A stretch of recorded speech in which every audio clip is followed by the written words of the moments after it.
O Tribunal Federal inicia, então, o 4º dia de julgamento do núcleo crucial da suposta trama golpista. Até o momento, 2 ministros já votaram. O Igor Damasceno traz os detalhes aqui pra gente nesta manhã de quarta-feira. Igor, bom dia para você, bem-vindo, hein?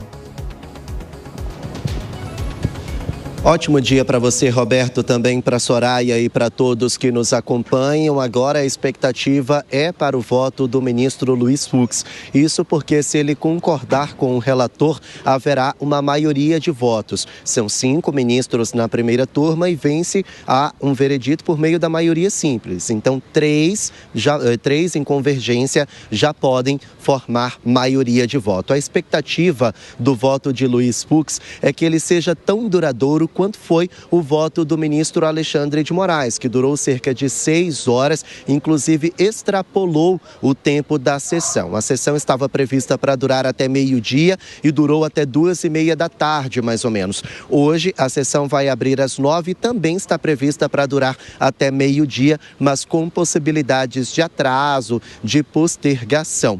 Agora, o voto do ministro Luiz Fux é considerado uma incógnita e eu vou explicar por quê. Em dados momentos, Luiz Fux dá a entender que ele concorda com a acusação da Procuradoria-Geral da República, mas em alguns outros momentos ele tem falas e posturas que dá a entender que ele vai abrir algum tipo de divergência. Ontem, Luiz Fux, ele acabou protagonizando um episódio considerado um tanto constrangedor com os ministros Alexandre de Moraes e Flávio Dino. Isso porque antes da sessão começar, os ministros se reuniram e decidiram ali entre eles que um não ia interromper a fala do outro, justamente porque os votos são considerados muito extensos. Então, para não prolongar ainda mais, eles não iam ter esses momentos de interrupção durante a fala uns dos outros. Só que o ministro Flávio Dino, ele chegou a interromper o ministro Alexandre de Moraes por pelo menos 2 ocasiões. E isso acabou despertando uma reclamação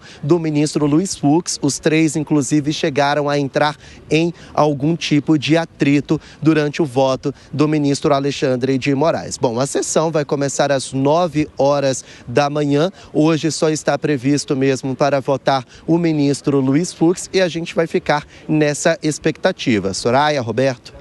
Ô Igor, e como é que está a segurança por aí? Ontem, durante o julgamento, a polícia até precisou ficar em alerta, né? E a gente já observa aí uma movimentação no cenário em que você se encontra nesse momento. Para quem está nos acompanhando pelo rádio, a gente tem alguns policiais bem atrás do Igor e juntamente com um cão, que imagino seja um cão farejador, né, Igor?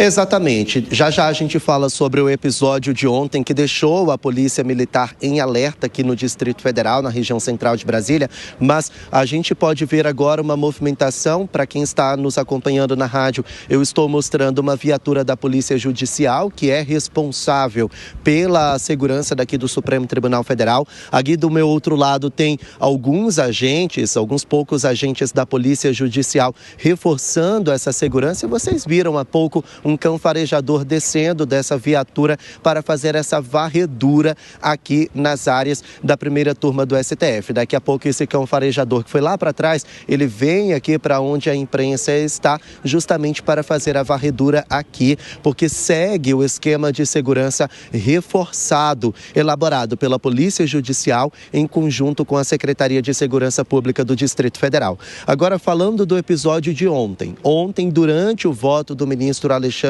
de Moraes, por volta de meio-dia e meia, o Corpo de Bombeiros e a Polícia Militar foram chamados às pressas para a esplanada dos ministérios por causa de um incêndio em vários banheiros químicos. Esses banheiros foram colocados na área central da esplanada por causa do desfile da Independência, que foi realizado no último domingo.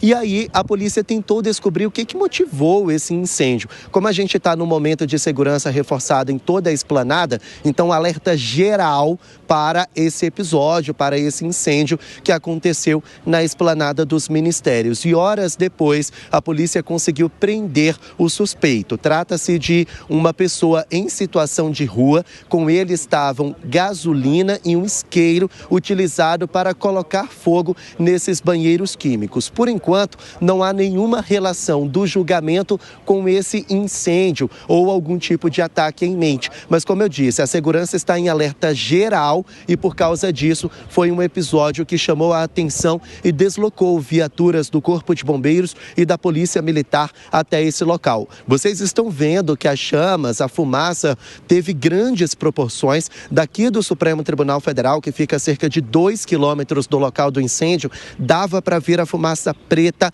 muito bem. E isso acabou gerando uma tensão para os mais de 500 jornalistas que acompanham esse julgamento direto da primeira turma do Supremo Tribunal Federal. O suspeito foi detido e agora está numa delegacia de polícia próxima daqui da região central de Brasília, aguardando a audiência de custódia. Voltamos ao estúdio. Igor Damasceno trazendo então as primeiras informações nesta manhã de quarta-feira. Daqui a pouco o Igor volta, toda a nossa cobertura certamente para mais um dia desse julgamento no Supremo. Muito obrigado, Igor.